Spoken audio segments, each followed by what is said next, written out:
people, welcome to my June TBR. Scifi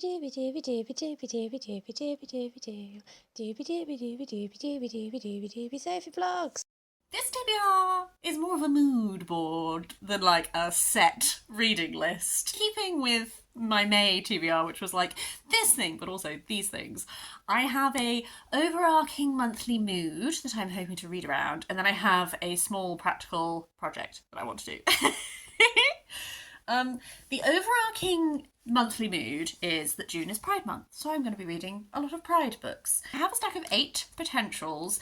I'm going to caveat by saying I have extra stuff on my Kindle which I might read, but I'm very much trying to focus on my physical TBR at the moment. So, let's chat you through this first. First up is the oldest book on my Goodreads TBR, and that is And the Band Played On by Randy Shilts, which is Politics, People and the AIDS Epidemic. I've read a variety of books that focus on the AIDS epidemic by now. This is one that keeps coming up that people think very highly of. It's very much like a piece of investigative reporting about the AIDS epidemic. I just think it's such an important time to read about and to be knowledgeable about, because I think there is also so much that you can learn about how that was handled that still affects and applies to now.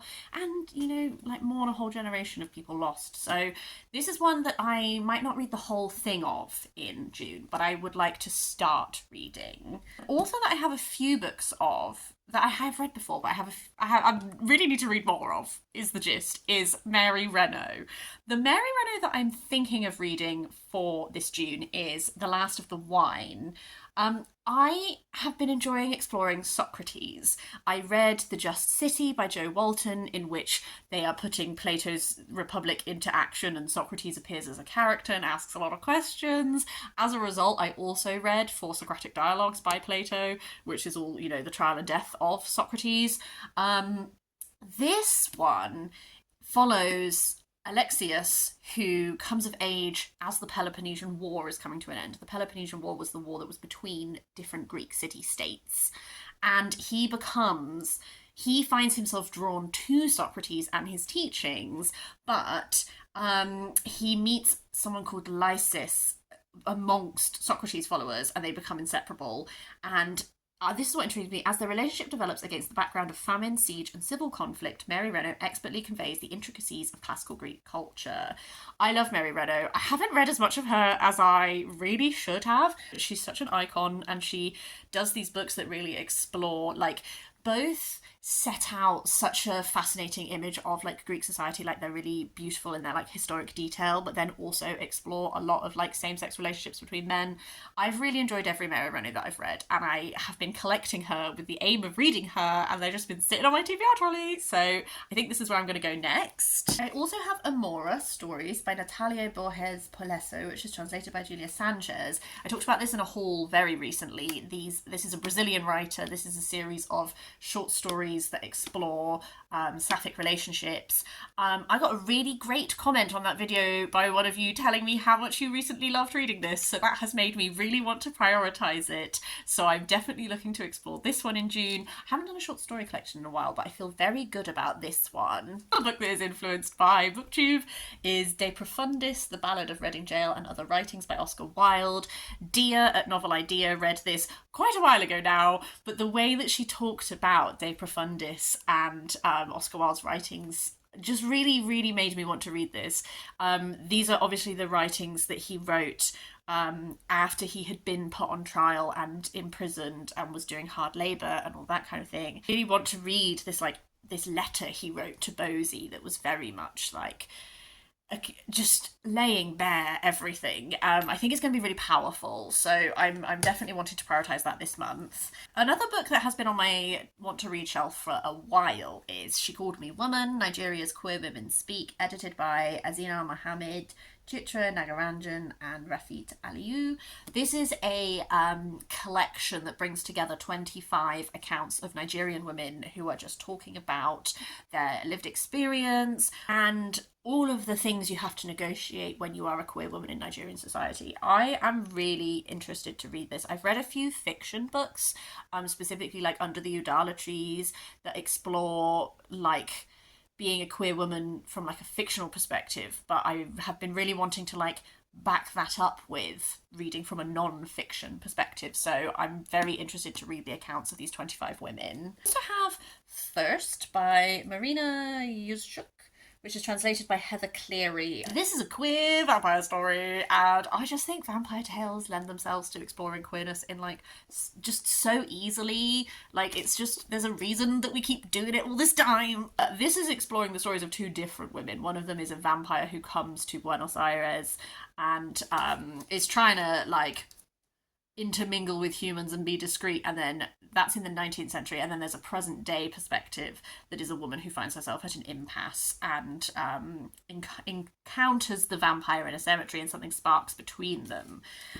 This sounds like it's sort of like blending a few different things together, and I think it's going to have some very interesting discussions in it. It's already talking about having like terminal illness, relationship with motherhood, like female agency, fragile vitality of even the most immortal of creatures. Like, I just think that sounds so intriguing, and I haven't done a vampire thing in a while, so this very much intrigues. Ultimately, on the Pride reading, we have Funny Boy by Shyam, Selvadurai. I think for ages I thought this was non-fiction, but this is a novel. An exploration of like Tamil life in the 70s. What intrigued me about it from this quote on the blurb is that at 7, RG prefers dressing up with the girls and reading Little Women to perfecting his offspin. Fretting that he may turn out funny, his parents attempt to force the male world upon him. The trouble is that women, recognising him for the sensitive chap he is, befriend and confide in him. And it's just, he, as a result of that position in his family, just like witnesses a lot of these like family interactions and strife and little dramas and all that kind of thing. I think it sounds like it's going to be like a really interesting look at like, I guess, growing up and like coming of age and like that kind of, you know, like a Bildungsroman kind of thing. So I'm intrigued for that. And then my final book that I have been pondering for this theme is a nice chunky biography of bisexual queen Frida Kahlo. This is by Hayden Herrera, and it's just a massive floppy biography of her. It has inserts that have like both black and white photographs, but then also like colour inserts of her work. I do know I'm like a bit familiar with her, but you know when you're like, there is more there that I have never like sat and explored, and I love a big floppy, particularly like an arty biography, absolutely. So this is kind of combining my little like arty book dabble that has just been going on for like 2 years now with reading about a bisexual queen, really. So I'm very excited, very hyped. Will I read all of those? Might be aiming high, we'll see. The other sort of reading mood is just a little project that I have set myself this before from time to time, is that I would like to read, my dad has lent me a lot of books, and he lends them to me with like, there is no time frame on this, not at all. However, you know when you start to have like a little stack that's kind of building, I do think I should read one, maybe two, hopefully in June. But also, I think it's interesting to see what he lends me, so I just thought I'd chat you through it. First of all is The Great British Dream Factory, The Strange History of Our National Imagination by Dominic Sandbrook. This is very much just like looking at like what has influenced this concept of like British imagination, British identity, I think. I don't really know, but my dad has a few Dominic Sandbrook, and he said that if I like this, then there's a few others he can lend me that are all sort of like cultural exploration kind of things. On the non-fiction front, he's also lent me England's Dreaming, The Sex Pistols and Punk Rock by John Savage, which is a big chunky exploration of like punk as a genre. I last January, read a similarly length book that was an exploration of the history of goth rock. I'll put it up here. I can't currently remember what it was called. This is effectively different author, but like a similar thing for punk, but I am not super well versed in punk, so that would be interesting for me. And then also 33 Revolutions Per Minute, A History of Protest Songs by Dorian Linsky, which I think this is one that is maybe calling to me the most from these three, because I think that the relationship between music and politics is really interesting, and music as a form of protest has existed for so long.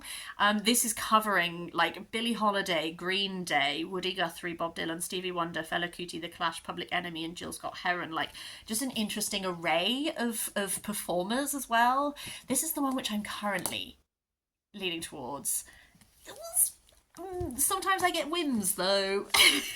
And then after that is just like a little series of sort of sci-fi things. I have two from my dad and one from my mum. The two from my dad are both John Wyndham's. So he has lent me The Day of the Triffids, which I think I read when I was a child, but I'm not sure if I really understood it as a child. The guy wakes up in hospital. He's recovering from like an eye operation that has saved him from these giant things called triffids, which are like giant plants that are like have turned everyone blind and then are like killing them. And it's sort of, he's just existing and trying to like survive. I do think I have read it, but my memories are so fuzzy. The other John Wyndham is The Midwich Cuckoos, which, have I watched the film of this? One day everyone falls unconscious, they wake up, they don't appear to be harmed, but then like all of the women give birth like 9 months later, and I'm thinking that it's kind of aliens, and how we respond to that. I would be really interested to hear from you if you're a John Wyndham fan, like which one would you say to start with? Do I go for the one that I think I've already read? Do I go for The Midwich Cuckoos? Don't know. John Wyndham seems like an interesting writer, and I am interested in exploring him for sure. And then finally, the one from my mum is Animal Farm by George Orwell. My mum had a little bit of a dystopian reading moment. I lent her We by Yevgeny Zamyatin, I think his last name is, can't remember, which is like a Russian dystopia that is very much seemed to inspire both 1984 and Brave New World, which I also lent her, and then because she had never read 1984 before, she also bought herself a copy of Animal Farm, which I have never read. This is one of those books that I have a sneaky feeling that it will be a slightly strange reading experience, because I think I'm going to recognise a lot of it just because it's so entered cultural awareness. I don't know. I'm interested to just actually see what the reading experience of this book is. That's all that I'm thinking of for the moment. Inevitably, I will probably not read some of these and read some other things instead, but I would be very interested to hear your thoughts if you have read any of them, / if you have any thoughts, any jumping off points, all of that kind of jazz. What is your June reading mood looking likely to be? Do let me know. Leave me a comment if you fancy it. I hope you're having a lovely day. I'll see you next time for something different.